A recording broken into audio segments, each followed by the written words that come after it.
Nuevamente agradecerles que estén aquí.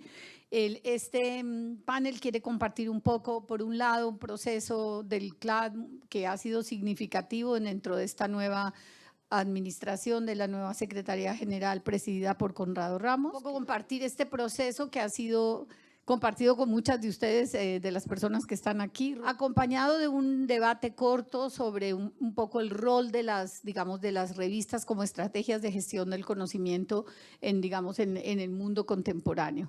Y nos parece que puede ser muy interesante y valioso de todas maneras porque el Congreso se acaba, habrá 1000 maneras de darle continuidad. Una manera es la revista.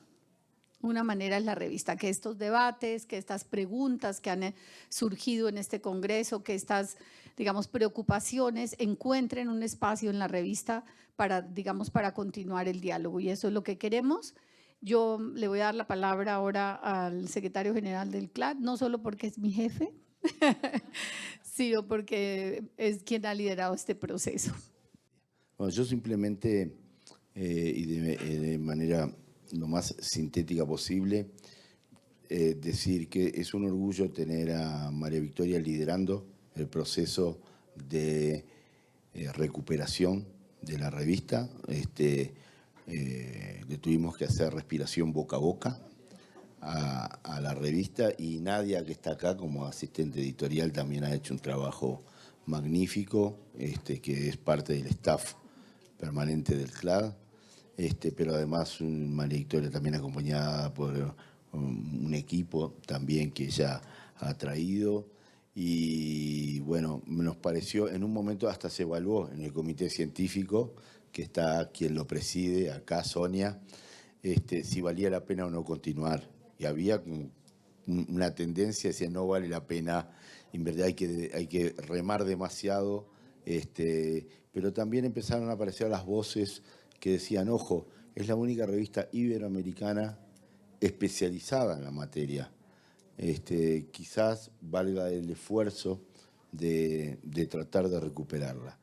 Entonces lo que queríamos era algo que no perdiera rigurosidad, que tuviera un sistema de arbitraje potente, pero que no íbamos a competir con centros de producción de conocimiento, con metodologías excesivamente sofisticadas, porque queríamos tener a los practitioners también a bordo y queríamos que fuera de difusión al mismo tiempo la revista, que siguiera siendo de difusión. Entonces este trade-off entre rigurosidad académica y difusión fue evaluado, y creo que fue una de las cosas que hemos tenido en cuenta, y también al formar el comité editorial. Entonces, estas cosas, fue todo un proceso de reconstrucción, y creo que hoy en día estamos presentando con mucho orgullo este producto que costó y va a seguir costando mucho. Es una inversión que se hace, pero que creo que vale la pena.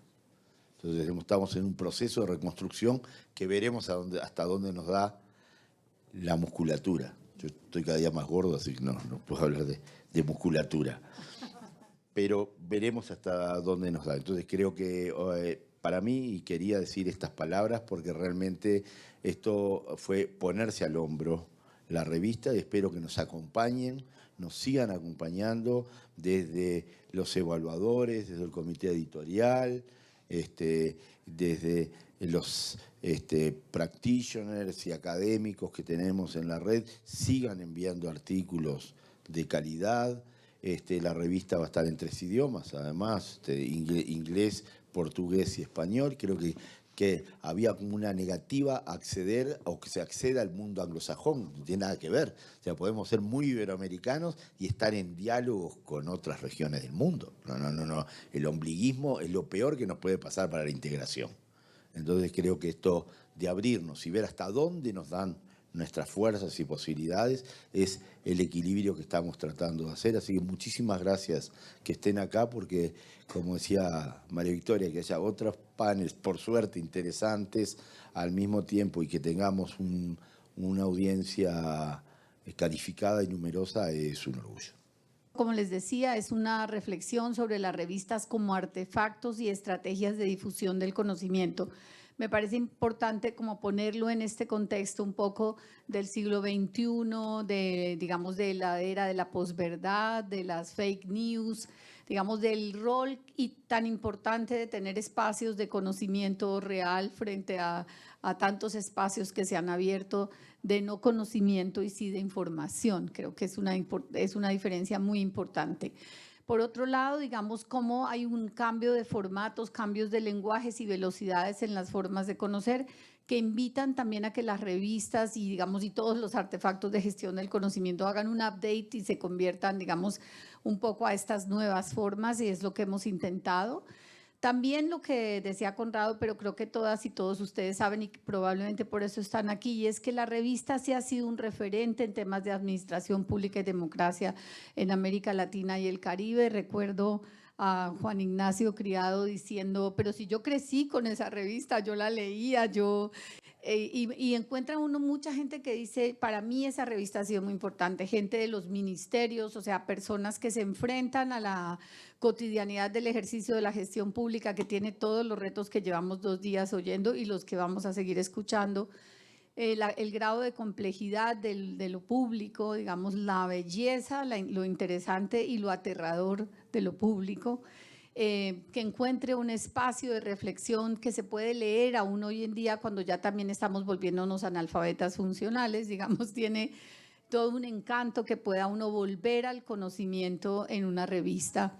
Y creo que esa es como la intención que tenemos. Y digamos que eso también es convertir la revista en algo que ha sido, pero hacerlo de manera consciente y, digamos, voluntaria, que es convertirla en un espacio de voces y miradas diversas. Como decía Conrado, un debate al interior del Consejo Científico y del Comité Editorial sobre hasta dónde, digamos, la rigurosidad académica y hasta dónde, digamos, que se convirtiera en un espacio donde las personas que ejercen la administración pública encontraran también un espacio para escribir sus historias, digamos, para contar el día a día de lo público. Digamos que creo que lo estamos logrando. Este es el primer episodio de la 5ª temporada de Diálogos de Futuro, Voces Iberoamericanas. Este podcast es desde el CLAD hacia toda Iberoamérica y el sur global, desde el sur global al sur global. Vamos a ampliarnos.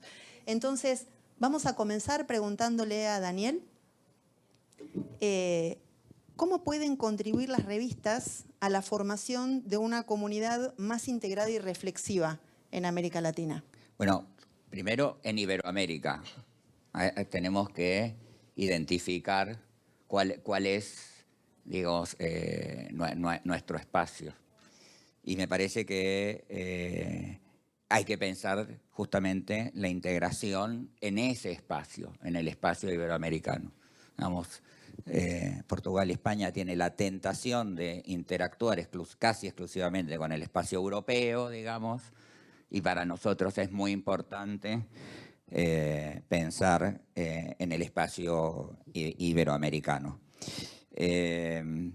Uno pudiera contestar esta pregunta a partir de algunas reflexiones como muy generales, digamos, que todo atributo que tiene todo proyecto editorial,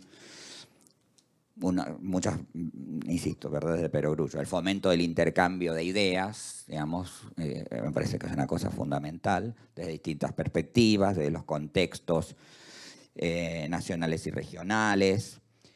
Hay una cuestión también, creo yo, de la promoción del conocimiento, que es visibilizar investigaciones, teorías, prácticas, desde una perspectiva obviamente crítica y nuevamente sobre las realidades de la región, que me parece que puede ser un valor adicional a esto.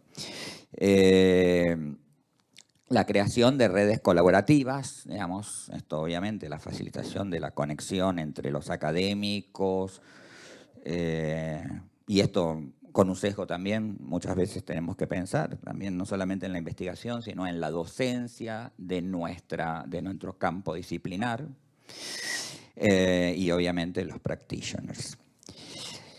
Yo creo que el cuarto es la reflexión crítica sobre el desafío regional. Yo me acuerdo, yo, bueno, debería haber agradecido que el CLAD me convoque previamente, pero si acepté fue porque ya hice 2 procesos de revistas que estaban flojas en su momento y las pude llevar a... Se ve que me llaman de bombero, digamos, o de colaborar con un equipo de bomberos, digamos, ¿no? Pero el haber atravesado todas esas cosas, como lo hablaba con María Victoria, da ciertos tips. Yo me acuerdo que cuando estábamos haciendo una revista, que la llevamos de la nada a cielo, digamos, en el espacio, la evaluadora me dijo, una revista para el barrio, ¿no? Se llamaba Revista Iberoamericana, ¿no? De Estudios Municipales. Era una revista para el barrio. Hay muchos colegas de nuestro propio espacio que piensan en eso, que una revista que esté en español, que esté en portugués y que esté en inglés es una revista de menor valor, digamos, ¿no? Y nosotros tenemos que defender. Por eso la definición del territorio, digamos, más allá de que se aceptarán artículos, obviamente, de otras partes del mundo, esto se habló en el comité, el valor adicional que le podemos poner nosotros es el del diálogo de la comunidad iberoamericana, ¿no? Creo que hay un componente de difusión de buenas prácticas, que no es el corazón en general de la parte propio de una revista científica, pero la reflexión sobre eso me parece que puede ser un valor adicional que le podemos. Y obviamente el acceso a la información, ¿no? Para que una revista, y todos los pasos que está dando Victoria con María Victoria, que para mí es realmente un gusto trabajar, digo, en el trabajo más cotidiano, digamos, se ha establecido y además muchos nos conocemos de muchos años de trabajar en distintas iniciativas, en distintos proyectos, en distintas esferas, ¿no? Y me parece que eso también es un valor de un comité editorial muy presente, ¿no? Porque yo creo que estoy como en 9 o 10 comités editoriales, pero de algunos, digo, está el nombre mío, pero digo, cuando lo van a renovar me piden que cambie la foto y que modifique el CV, digamos, ¿no? Y este comité funciona con el liderazgo de María Victoria funciona de otra forma. Pero a mí, y con esto voy a terminar, el tema es cómo hacerlo esto, que es más mi preocupación y lo he transmitido en las reuniones, ¿no? Primero, ¿cómo vamos a hacer de que haya este crecimiento de la comunidad alrededor del proyecto editorial, ¿no? ¿Cómo hacerlo, no? Entonces, primero que venimos trabajando en esto, ayudando a la María Victoria, obviamente desde el pequeño tema que puede representar la administración pública territorial, es un banco de evaluadores sólido, representativo, de múltiples perspectivas, de lo internacional. En el tema nuestro podemos recibir de trabajos desde ordenamiento territorial, hemos tenido cambio climático, o sea, y tanto se va abriendo, digamos, desde la Administración Pública Territorial, en lo que yo puedo asistir a María Victoria, hay que tener un banco grande, ¿no? Porque también uno no puede mandarle a un evaluador 4 artículos, porque eso tiende a desgastar. Pero además es muy importante que muchas personas se sientan parte del proyecto. O sea, integrar un banco es ser parte de un proyecto, ¿no? Y entonces, para mí esto es un aspecto que estamos tratando de ayudar en el pequeñito tema que uno puede trabajar. Después, el segundo tema es la vinculación con las redes existentes, ¿no? Esto multiplica, por un lado, la base de evaluadores, incrementa la visibilidad, hace partícipes a los investigadores de las redes. Digamos, ¿no? Cuando María Victoria me convocó, yo inmediatamente lo socialicé en la red que tenemos todos los que trabajamos los municipales, una red que se llama Reduni, ¿no? Entonces, bueno, adhiéranse, y ahí me dio una pequeña catarata de gente ¿no? Entonces, que sea parte el proyecto editorial de una red. Después, el tema que es más interno, que no se ve de una revista, pero que es muy importante, que es la política de asignación de evaluadores, ¿no? Que haya una buena combinación entre evaluadores nacionales que revisan el caso nacional, ¿no? Y evaluadores internacionales, porque hay que mantener un balance, porque tenemos, por lo menos en mi subdisciplina, una gran disparidad. O sea, para evaluar un trabajo sobre municipios de México, hay que saber de los municipios de México, porque no es igual que el sistema municipal de Brasil o de España, digamos. Entonces, el tema de esa combinación, entonces, me parece que es fundamental. Eso es más de una política interna, pero eso construye también comunidad. El cuarto, yo soy un defensor de que tenemos que tener números especiales sobre temas relevantes, actuales, que muestren el estado del conocimiento. En quinto lugar, la relación con otras revistas y con otros editores. Esto tiene dos dimensiones, una más, si quieren, más estructural y una más coyuntural. Por lo menos como el trabajo de editor debe ser de los trabajos científicos, es de los más dificultosos, de los más ingratos, pero es necesario, porque muchas veces llega gente que dice, bueno, quiero publicar en esta revista, se me vence, tengo que presentarme en la carrera de investigador científico, ¿no? Y uno le tiene que dar gente que quiere, sobre todo a la medida que la revista vaya creciendo, que quiere estar en la revista, que uno no la puede desilusionar, pero que no puede cubrir. Entonces, ¿no? Mirar el tema y decir, bueno, ¿por qué no vas para este lado? Eso exige, y le va a exigir a María Victoria, y en el apoyo que todos le vamos a dar a ella, el tema del diálogo con otros editores y con otras revistas, ¿no? Digo, la revista tiene que ser parte de un ecosistema, digamos. O sea, tanto en lo estructural como en lo administrativo. Y después, un trabajo que ese sí es más personal de nuestra amiga, es que tiene que ser un editor, pero digo, un editor visible, accesible, que establezca relaciones regulares con los autores. Por eso es un trabajo muy difícil, ¿no? Muy demandante y muy ingrato, porque para que una revista sea muy buena, el nivel de rechazo tiene que ser muy alto. Y uno tiene, ¿no?, que rechazar mucho, que artículos buenos muchas veces.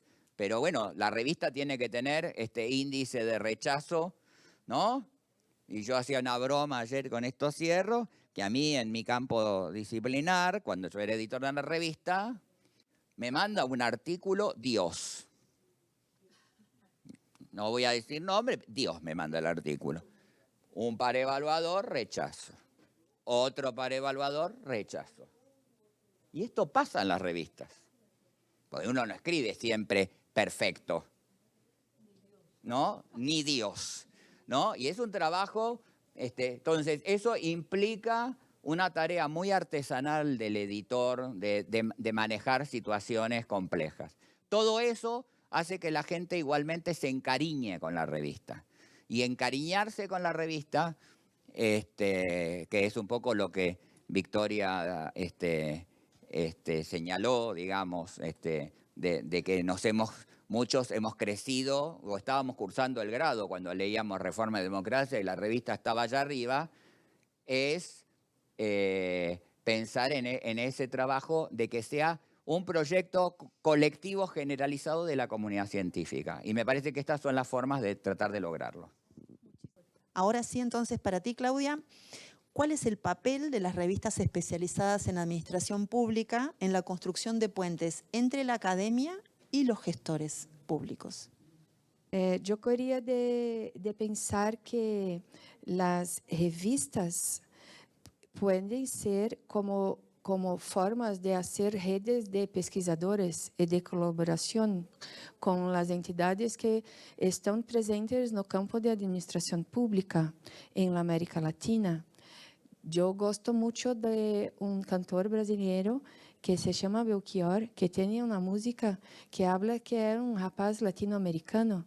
Eu sou uma mulher latino-americana. As revistas em espanhol, especialmente como a revista de Clade, pode ser uma porta pela cultura latino-americana.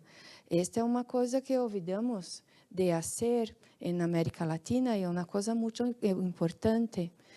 Os elementos do passado e da cultura, da música, me falaram mais do que as revistas científicas sobre os sentimentos de latinidade, não? Então, sou muito grata, por exemplo, a Mercedes Sosa, vários músicos que me falaram muito sobre a América Latina. Então, penso que a revista pode ser uma ponte com as entidades, com as universidades, com a rede de pesquisadores que estão pensando na América Latina. E unir estas pessoas é um fator muito importante na atualidade, porque eu aprendo como pesquisadora que, apesar de não falarmos a mesma língua, institucionalmente temos as mesmas heranças. Somos muito parecidos. Então, temos uma simetria de políticas e de momentos diferentes da administração pública, mas, ao mesmo tempo, temos o mesmo. E a revista pode ser um espaço privilegiado de discussão, não? Penso também que a revista é uma forma de popularização da ciência. Temos que pensar as revistas na atualidade como isto. As revistas não se podem mais ficar encerradas em los programas de maestria e doutorado. As revistas temos que fazer também para divulgar as boas experiências, os projetos de extensões, os avanços na teoria. Penso que é um espaço para isto, não? Gostaria de colocar também, e poderia ser uma ação, as parcerias com as sociedades. Coloco a Sociedade Brasileira de Administração Pública, que hacemos, por exemplo, um encontro que tem mais de 500 pessoas da gestão pública, as pessoas do governo e as pessoas da academia, para ser um suporte da revista. Eu gostaria de invitar e oferecer à sociedade para sermos a parceria, assim como puedo pensar também uma parceria com a Rede Latino-Americana de Gestão Pública, que temos pesquisadores de toda a América Latina. Então, conversar com estas redes e ser um espaço aberto de diálogo e de aproximação pode colocar a revista em outro momento, não? Em outro patamar. Penso que isto é importante. Como temos mais de 500 pessoas que frequentam nossos eventos anualmente, esta rede pode ser os colaboradores em língua portuguesa. Sim. Isto é uma coisa importante.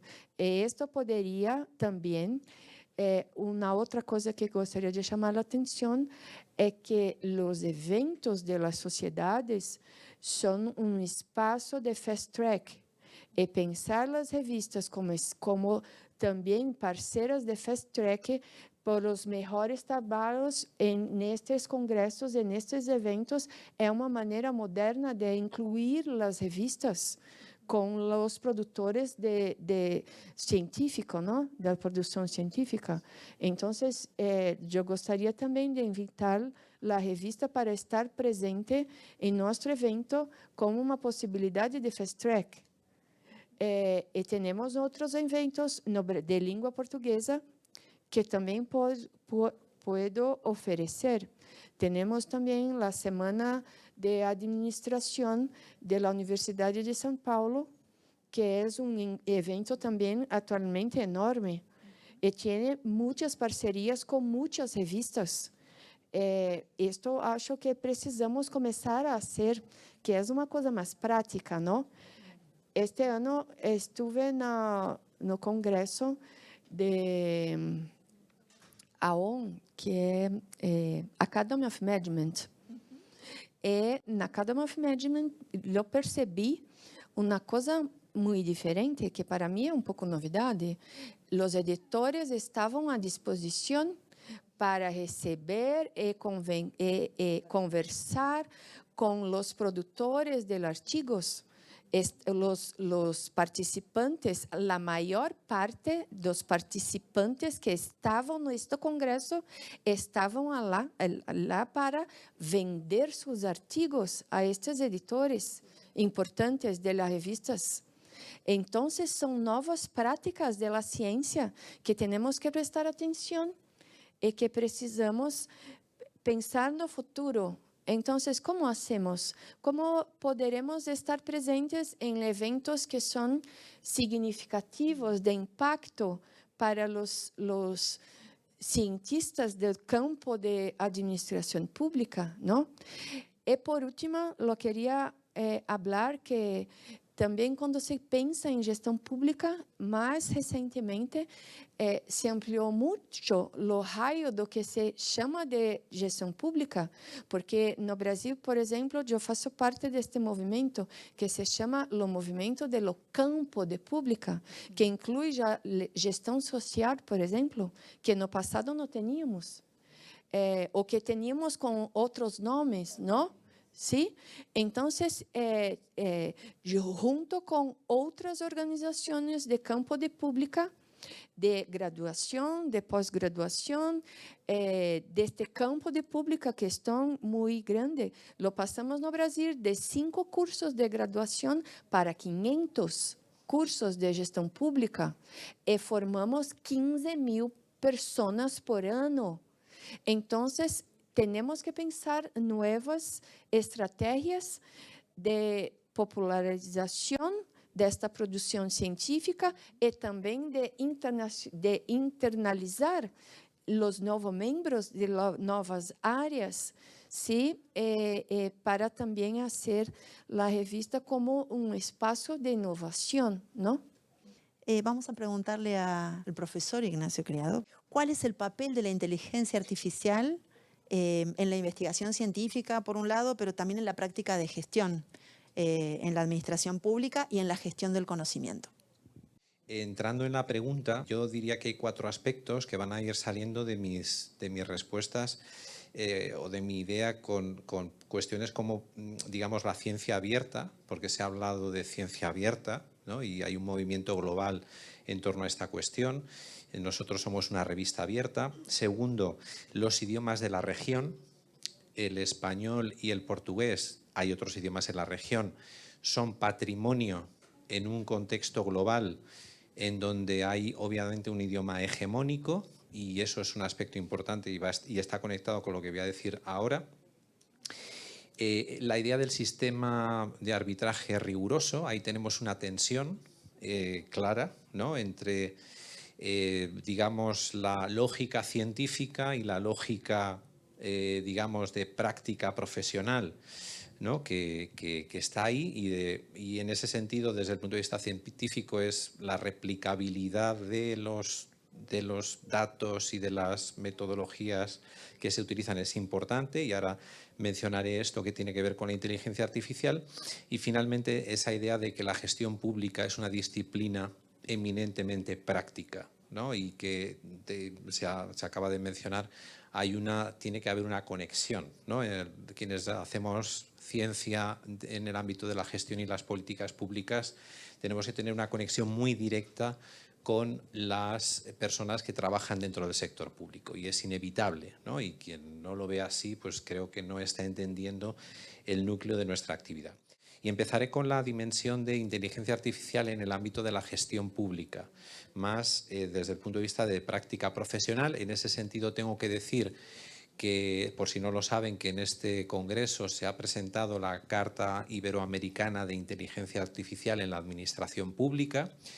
De hecho, ayer tuvimos además una intervención con el profesor Fernando Filgueiras, en donde presentábamos también no solamente la carta, sino un modelo de madurez para la implantación de la carta, que esto es la primera vez que lo hace el CLAD. Es decir, un instrumento que va a decirle a los directivos públicos cómo implementar no solamente la carta, sino la inteligencia artificial dentro de sus organizaciones, o al menos ayudarles en ese proceso. Y de hecho intentar o facilitar que hagan un autodiagnóstico. No quiero caer en algo que yo siempre planteo, ¿no? En el determinismo tecnológico, en decir que la inteligencia artificial va a cambiarlo todo. Muy posiblemente sea así. Lo que no tenemos claro es si va a ser para bien o no. Y ahí tenemos que tener una perspectiva crítica, ¿no? Y están apareciendo conceptos muy interesantes, ¿no? Cuando hablamos de inteligencia artificial y sector público, por ejemplo, el colonialismo de datos, ¿no? Que esto a lo mejor les resulta llamativo, ¿no? Ahora los países, ¿no? Las grandes empresas no tienen que ir, ¿no? a otro país para dominar sus recursos físicos, sino que lo que hacen es un extractivismo de datos, ¿no? Pues eso son cuestiones que las administraciones públicas deben tener en cuenta y deben considerar en su gestión, ¿no? A la hora de hacer una gobernanza de la inteligencia artificial. O, por ejemplo, por irnos a otro nivel, plantear que las políticas públicas se van a ir transformando y que la inteligencia artificial, a la hora de gestionar diferentes sectores de política pública y de servicio público, pues van a, digamos, necesitar una reconfiguración, ¿no? Porque muchos de los procesos que hasta ahora se hacían de una determinada manera, a través de estas nuevas herramientas, de la robotización, de la incorporación de sistemas algorítmicos, etcétera, pues van a provocar una reconfiguración, un redimensionamiento de determinados servicios, un cambio en la propia lógica del ciclo de las políticas públicas, que más allá de ser lineal, ¿no? Y ¿no? Esa idea que teníamos tradicional, pues ahora se va a hacer mucho más turbulenta, ¿no? Y más rápida y más interconectada y mucho más difusa. Y por supuesto también desde el punto de vista de la gestión pública, muy relevante la cuestión humana, ¿no? Es decir, cómo este tipo de herramientas interactúan con las personas, con los responsables públicos, con los gestores, ¿no? Y esto es algo que también debemos analizar y bueno, debemos gestionar dentro de las organizaciones públicas. En ese sentido, por poner ejemplos concretos, ¿no? A nivel de gestión, cuando hablamos de directivos públicos que toman decisiones, progresivamente se van a ir incorporando herramientas de inteligencia artificial que ayudan o que van a colaborar en esos procesos de adopción de decisión. De hecho, se habla de decisiones automatizadas, ¿no? En donde las personas, digamos, estarían de lado, ¿no? Entonces, claro, ¿qué implicaciones tiene eso desde el punto de vista de la discrecionalidad administrativa, desde el punto de vista de la propia confianza que tienen los directivos públicos en la gestión o en sus organizaciones, etcétera? De la misma forma sucede con las personas que interactúan con la administración pública. Claro, si yo siempre pongo el ejemplo de que estamos ya empezando a interactuar con robots, ¿no? De diferentes formatos o con algoritmos cuando nos relacionamos con la administración pública. Claro, ¿eso qué implicaciones tiene desde el punto de vista de la gestión, ¿no? Es decir, del plano, por ejemplo, de la confianza que tienen los ciudadanos en los servicios públicos? Si hay una máquina, hay un robot que nos está respondiendo a las preguntas, las dudas que tenemos, ¿no? Antes en la presentación de Bucaert de ayer hablaba de la información. Claro, si la información que proporcionan las administraciones públicas cada vez está más mediada, este concepto es muy importante, mediada por algoritmos, claro, esto, ¿qué percepción tienen los ciudadanos sobre ello, ¿no? ¿Y qué implicaciones tiene? Y ¿vale? Ahí hay cuestiones de profundidad que si quieren después podemos plantear. Esto desde el punto de vista de la gestión pública. Muy rápidamente, desde la perspectiva de la investigación. Claro, como se pueden imaginar, todo esto de la inteligencia artificial no solamente va a afectar a la gestión pública, sino que también va a afectar a cómo se hace investigación y cómo se analizan las administraciones públicas. Y aquí yo apuntaría, digamos, algunos ejemplos concretos que ya se están produciendo, ¿no? Por ejemplo, algo que se hace, ¿no? Y esto también piensa en aquellos que no sean, digamos, investigadores, que trabajen en el sector público, también piénsenlo desde la perspectiva de un gestor público.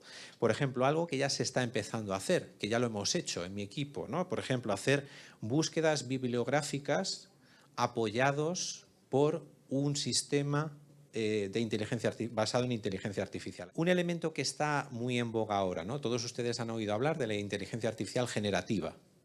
Claro, esto que en el sector público va a tener un impacto y ya está empezando a tener un impacto muy directo. De hecho, muchos países están empezando a regular cómo sus empleados públicos tienen que utilizar la IA generativa.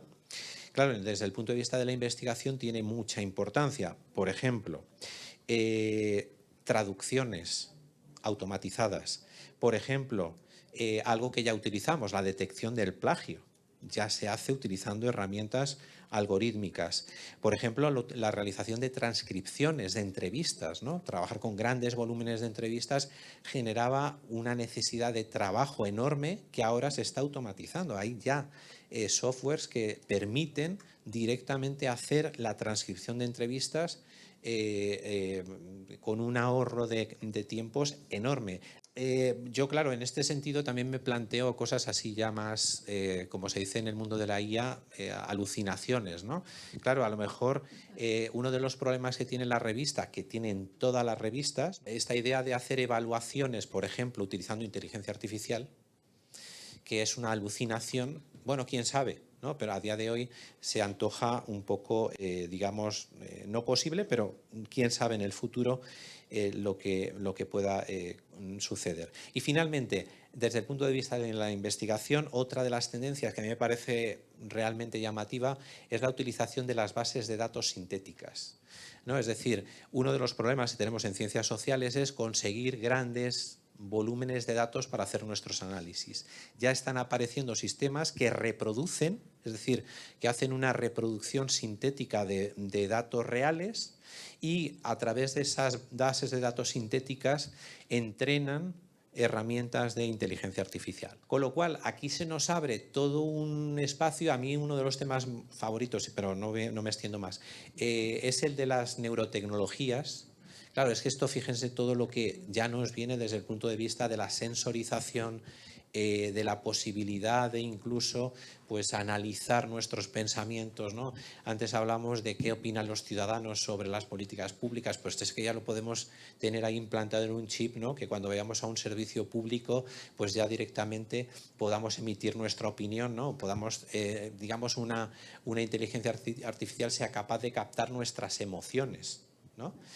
Claro, todo esto podría transformar o puede transformar cómo hacemos ciencia y desde luego cómo hacemos gestión pública. Vamos a abrir la mesa no tenemos tanto tiempo, pero sí queremos escucharlas y escucharlos para hacer intervenciones. Lo primero de todo, yo soy Julián Biodre de la Universidad de Valencia en España y quería agradeceros pues, el esfuerzo que estáis dedicando para tratar de impulsar la revista y además creo que con sugerencias y comentarios que son muy apropiados y muy buenos, ¿no? Aún así yo creo que, y me gustaría dar algunas sugerencias que pueden ser útiles a lo mejor para la revista. Creo que es importante también que haya una mayor comunicación, digamos, de los autores en relación con la difusión de los artículos y que además a los autores que publican se les, digamos, recomiende o más que recomendar, se les sugiera fuertemente que difundan su artículo en redes sociales, en sistemas como ResearchGate, Google Scholar, etcétera, de forma como una política activa de la revista, ¿no? Incluso diría que la propia revista también tenga una política activa de difusión de esos artículos, ¿no? Por supuesto, que la peer review sea, en mi opinión, vamos, automática en registro para todas las personas que tengan un artículo publicado en la revista. Quiero decir que al final una revista científica se construye en base a la solidaridad.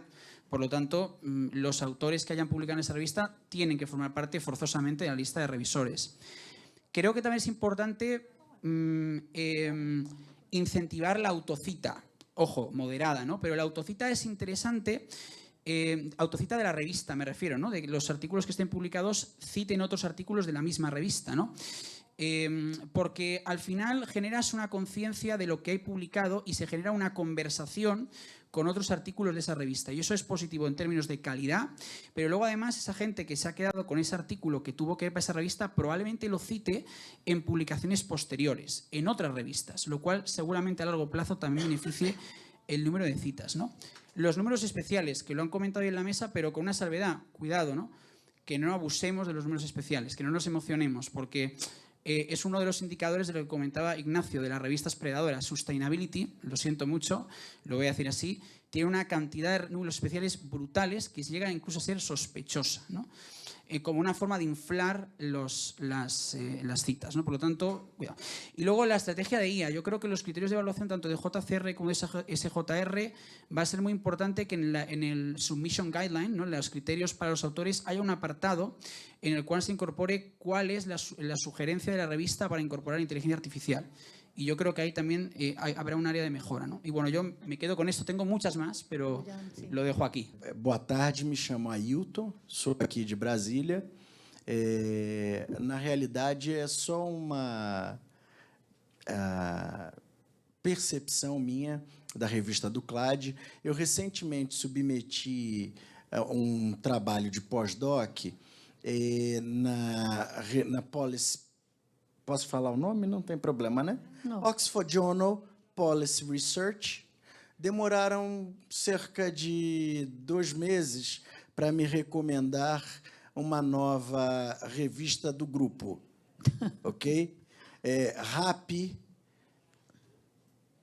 me parabenizou, gostou e já está analisando. A revista do CLAD demorou menos de uma semana, 3 dias, eu acho, para já dizer que o artigo estava indo para um avaliador ou para o editor. Então, fiquei muito satisfeito com a eficiência do trabalho. Só isso.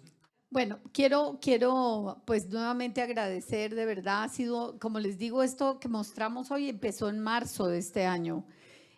Así que digamos que el pasado que mencionas lo teníamos clarísimo y por eso dudamos si íbamos a poder continuar o si la terminábamos. O sea, era tal el grado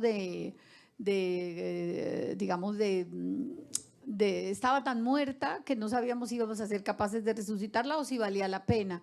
Porque tiene que ver con algo que se ha hablado aquí que me parece muy importante y es conservar la relevancia de la revista. Si no es relevante, no tiene por qué existir. Y esto es en serio, o sea, esto lo tenemos claro en el CLAD. O sea, no se trata de una revista por una revista, sino un espacio real de encuentro. Entonces, y eso no depende de nosotros fundamentalmente, sino va a depender de estos espacios. Pero hay cosas que hemos hecho, digamos que me parece que son importantes para articular la revista digamos, al trabajo que hace el CLAD, pero también a la región. Entonces, por ejemplo, para este congreso, por primera vez, nosotros enviamos, cuando se hace la convocatoria para paneles, enviamos la opción de los paneles aprobados, perdón, cuando se mandó, decir, su ponencia está aprobada, le dimos la opción a las personas de presentarlo siguiendo el formato de artículos de la revista o en modo ponencia. Por primera vez era que la gente que venía al Congreso se planteara que escribía un documento que podía ser publicado en la revista, ¿sí? Como aprendizaje, sobre todo, que lo dije al inicio, pero me parece fundamental. O sea, escribir no es fácil. Leer tampoco, sí, que tiene que ver con ser editor.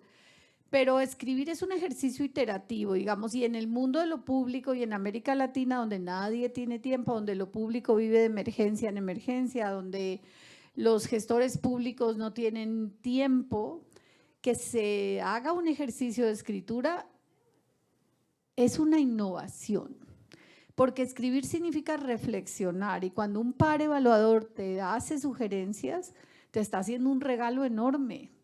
Sí, o sea, por eso los pares son tan importantes, porque es que un par te está enseñando a escribir gratis. Sí, es la verdad. Yo siempre que publicaba, yo estaba feliz con mis pares, yo dije, ay, qué par tan bueno, tenía ganas de saber quién era, pero como son anónimos, para darle las gracias, porque decía, oye, qué buen par, cómo me sirve lo que me dice. Entonces, este es un llamado para autoras, autores, pares, evaluadores, o sea, esta revista la hacemos entre todas y todos, y es muy importante de verdad que sea la comunidad la que la respalde para que conserve la relevancia. De otra manera se vuelve como un ejercicio de un grupo que cree que vale la pena. Ya sé que no vale la pena. O sea, yo por lo menos como editora lo tengo claro. Si no hay una comunidad detrás del CLAD, de quienes venimos, de quienes trabajamos en lo público, de quienes pensamos que la democracia requiere reflexión y requiere que le metamos el hombro, pues la revista no tiene importancia, así continúe, no importa. Tenemos que dar la pelea en las métricas porque nos vamos a medir con otras revistas en otras lenguas, pero la idea es esta, que digamos nos pertenece a una comunidad tan grande, imposible que no seamos capaces de sacarla adelante. Sí, a mí no queremos hacer números especiales, es que me gusta mucho tu intervención porque es para que entendamos solos, sino hacer miti-miti. Hemos pensado en miti-miti con temas. Hemos pensado en vincular el podcast, digamos, a los números temáticos para que sea más dinámico. Entonces, por ejemplo, les hago la propaganda. Segundo episodio, Michelle Bachelet. Ya nos dijo que sí para el podcast. Ahora, ¿qué hacemos con eso? ¿Cómo lo pegamos a la revista? Entonces, hagamos un número con la mitad dedicado al tema de ese podcast. Sí, o sea… Y la idea es, bueno, ustedes tienen ideas, por ejemplo, esto que descubrimos aquí nuevamente, los estudios municipales. Sí, ¿cómo le damos espacio a eso, a donde realmente la gestión pública se hace realidad, que es en el nivel municipal? ¿Dónde es que el ciudadano, dónde es que cada uno entra en contacto con el Estado? ¿Dónde es que ese vínculo real existe? En el nivel municipal, ¿sí? En el nivel nacional… Estamos por allí como ahí sí, como dice Conrado, Juan Ignacio alucinando, delirando. El nivel nacional es un poco estratosférico, sí, o sea, no, ¿cómo lo conectamos al país en el nivel municipal? Sí, entonces, ¿cómo es que esto se ve en la revista, cómo se ve reflejado en la revista? Pero no podemos, o sea, esto es así de claro, no la podemos sacar adelante con un equipo editorial, así sea de lujo, no. Es solo si hay una comunidad detrás, esta comunidad que reflexiona sobre lo público, la respalda y le encuentra sentido. De otra manera, pues que desaparezca me parece bien y estoy siendo grabada.